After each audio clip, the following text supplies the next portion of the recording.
On a flight attendant handed me a drink with a napkin tucked underneath. On it, in hurried writing, were the words, "Move to the back. Leave your bag." Confused, I whispered, "Why?" She leaned close, her eyes sharp with urgency, and whispered back, "Trust me." Seconds later, the front cabin was sealed shut, and that's when everything changed. Before I continue, make sure to subscribe to the channel and tell me in the comments where you're watching from. I love hearing your stories too. I never expected that flight to turn into one of the scariest experiences of my life. It began like any other trip. I was 26, heading to my cousin's wedding across the country with my Uncle David. We weren't seated together. He was a few rows ahead of me, while I ended up next to a young woman named Lena, who was nervous about flying. The plane felt normal when we boarded. The low hum of the engines filled the air as people stuffed bags into the overhead bins and adjusted their seats. The attendants gave the usual safety instructions, smiling as they pointed out the exits. I leaned back, thinking about the weekend ahead, while Uncle David turned around once to grin at me and say, "You'll be fine, Em. Just close your eyes and sleep through it." Lena, my seatmate, was fidgeting and gripping the armrest like it was the only thing keeping her grounded. She tried to laugh it off. "I know it's silly, but I think every sound means something's wrong. Do you fly often?" I smiled and told her it was normal, trying to calm her nerves. Her chatter helped pass the time as we climbed higher into the sky, leaving the glowing city lights behind. Everything about the flight seemed perfectly ordinary. People relaxed. Headphones went on. A baby cried a few rows back, and the smell of coffee and reheated meals drifted through the cabin. I remember thinking how routine it all felt, almost boring, like 100 flights I'd been on before. I had no idea that within an hour, one small detail, a napkin with a warning, would shatter that sense of normal and throw me into a moment where I had to decide whether to trust a stranger with my life. About an hour into the flight, the cabin had settled into a steady rhythm. People were reading, watching movies on their screens, or quietly chatting. The steady hum of the engines had become background noise, almost comforting. I leaned back in my seat, sipping water, when one of the attendants rolled by with the cart. It was Marissa, the same woman who had greeted me when I boarded. She had a calm smile, the kind that made you feel looked after, and she asked softly, "Something to drink?" I asked for a soda. She nodded, reached for a can, and poured it into a clear plastic cup. She placed it on my tray with a napkin tucked underneath, then moved on without saying anything more. I almost didn't notice the napkin at first. It wasn't until I picked up the cup that I saw the writing, messy but urgent, like it had been scribbled in a hurry. It read, "Move to the back. Leave your bag." For a second, I just stared at it, unsure if I was imagining things. My mind scrambled for explanations. Was it some kind of prank? A mistake? My stomach tightened as I looked up toward Marissa, who was helping another passenger a few rows ahead. She must have felt my eyes on her, because she glanced back quickly. Her expression didn't change, but she gave the faintest nod, like she was confirming the message was real. My pulse quickened. I leaned down slightly, pretending to adjust my seatbelt, and whispered as she passed again, "Why?" She bent down, her face close to mine, and her voice was low, almost a whisper. "Trust me." That was all she said before straightening up and walking down the aisle as if nothing had happened. I sat, frozen. The words on the napkin burned into my mind. "Move to the back. Leave your bag. Trust me." Why would she say that? What was happening? I looked ahead at Uncle David, who was a few rows in front of me. He was flipping through a magazine, completely relaxed. If there was danger, he didn't seem to notice. For a moment, I thought about just leaning forward and telling him, but something stopped me. If Marissa had taken the risk to warn me secretly, maybe it wasn't safe to draw attention. Lena, my seatmate, noticed how pale I looked. She leaned in, her voice shaky. "What's wrong? You look like you've seen a ghost." I slid the napkin slightly toward her, careful not to make a scene. Her eyes widened as she read the words. "What does that mean?" she whispered, her voice trembling. Why would she say that? "I don't know," I admitted, my voice barely audible, "but I think we should listen." Before she could respond, movement at the front of the plane caught everyone's attention. Two attendants hurriedly pulled the curtain divider closed across the aisle that separated first class from the main cabin. The click of the locks echoed louder than it should have. People looked up from their screens, murmuring in confusion. A man in business clothes frowned, saying, "What's going on up there?" Marissa and another attendant stood firmly by the divider, their faces tense but controlled. One of them said quickly, "Please remain in your seats. Everything is fine." But their stiff posture and hurried actions told a different story. I felt a chill crawl up my spine. The warning on the napkin wasn't random. Something was happening in the front of the plane, something serious enough for them to seal it off. Lena grabbed my arm. "Do you think it's—" She stopped herself, too afraid to finish the thought. I knew what she meant. The idea of something dangerous, even violent, was suddenly real in a way I had never experienced before. I pressed the napkin flat against the tray, staring at the words again. "Leave your bag." That was the part that unsettled me most. Why leave my bag? Was there something dangerous about staying near it? Or did she just mean not to waste time? My phone, my wallet, everything important was inside, but the thought of ignoring her warning made my chest tighten with dread. Passengers were beginning to whisper. A woman a few rows up asked one of the attendants if she could go to the restroom, and the answer came back quickly, "Not right now, please remain seated." That only made people more restless. A baby started crying, as if picking up on the tension in the air. I stole another glance at Uncle David. He turned briefly, noticing me looking at him, his eyebrows knit together, like he was asking silently if I was all right.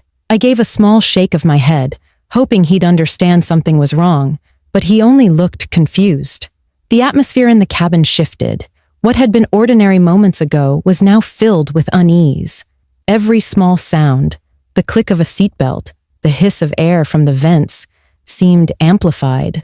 My hands shook as I folded the napkin and hid it under my thigh, terrified someone else might notice. Marissa passed by once more, her face calm, her voice polite as she asked if anyone needed anything, but her eyes flicked to mine for just a split second. It was the look of someone begging me to trust her without words. That was when I knew this wasn't a misunderstanding. Something serious was unfolding at the front of the plane. I didn't know what it was yet, but I did know one thing. If I ignored that warning, I might not get another chance to make a choice at all.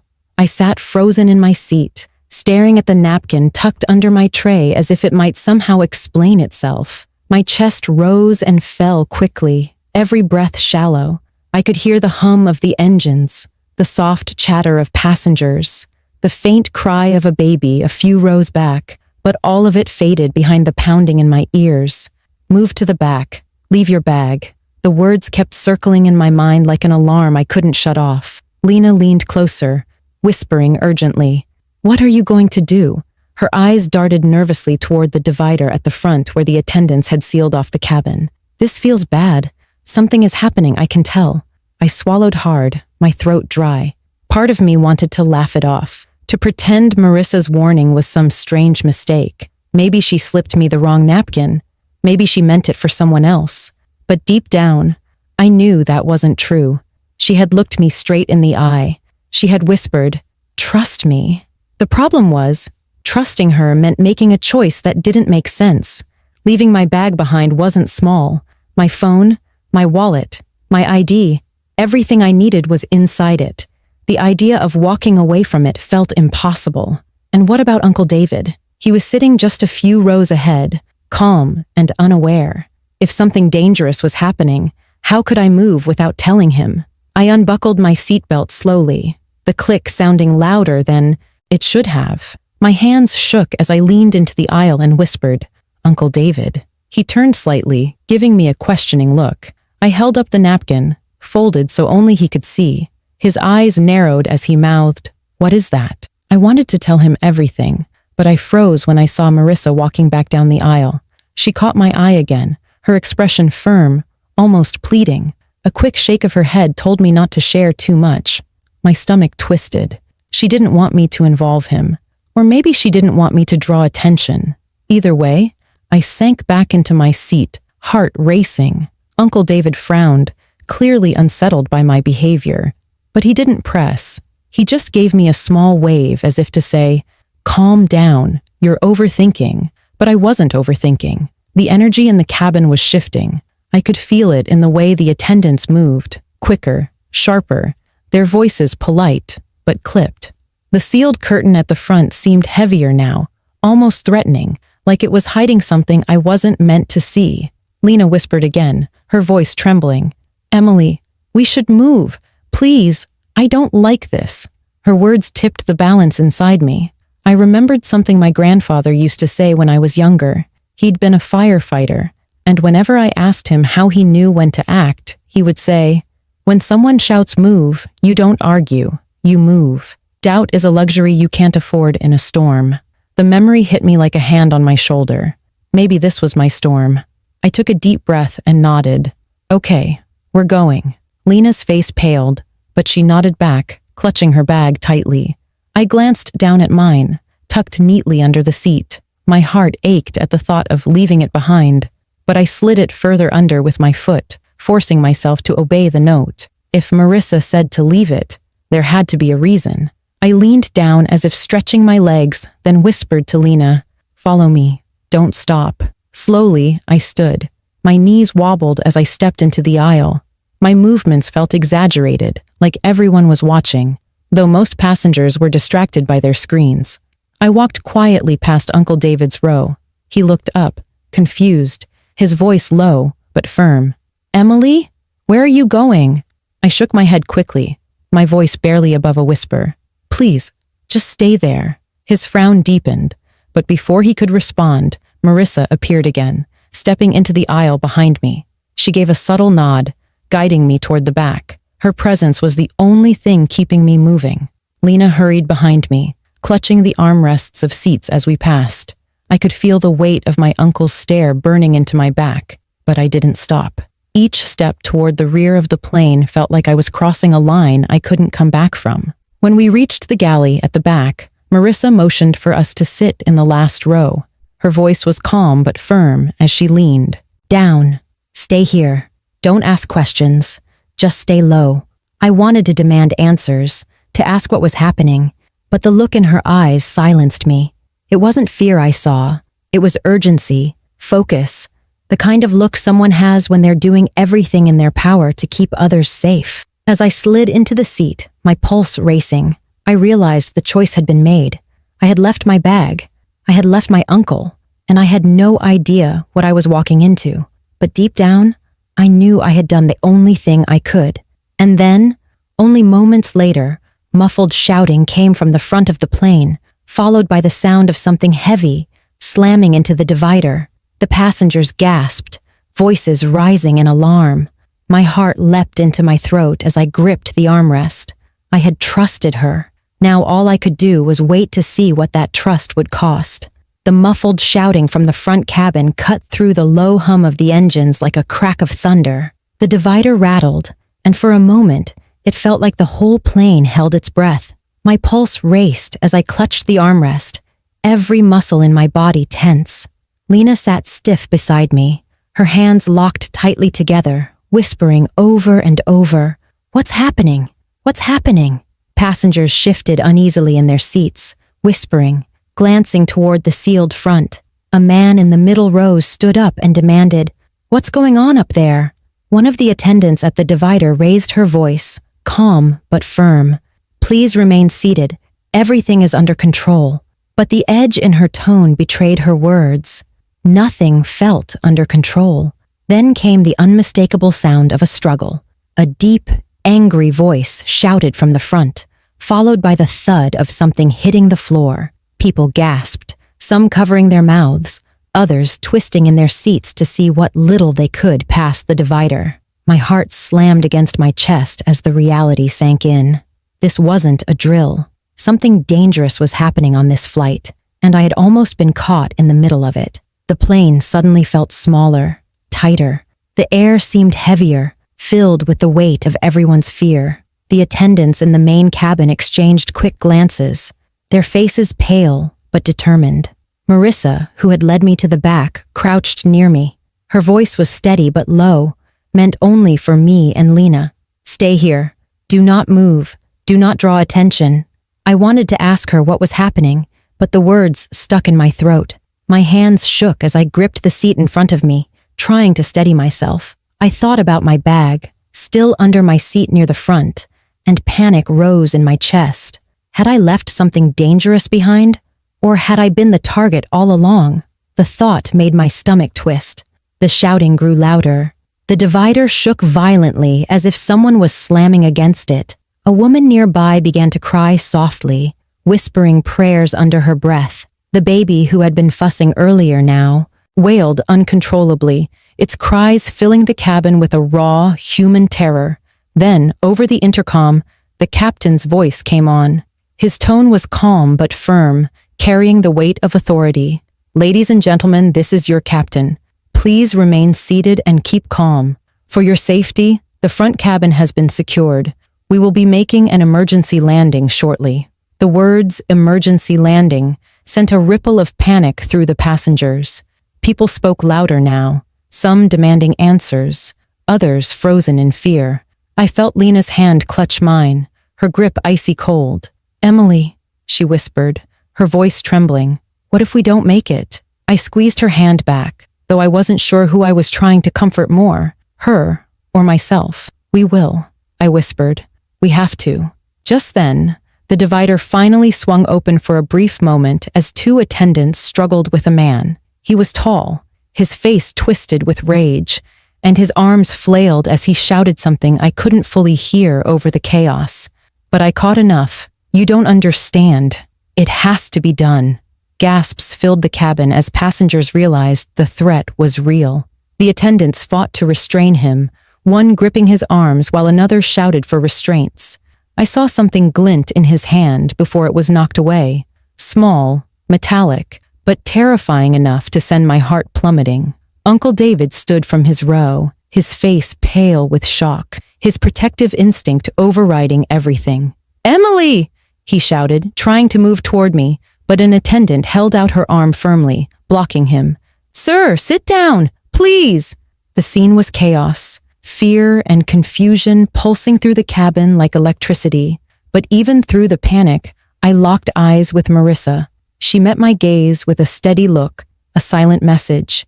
"This is why I told you to move." Finally, with the help of another passenger who stepped in, the man was forced to the floor, his arms restrained behind his back with zip ties. His shouts turned into muffled rage, his body thrashing until exhaustion took over.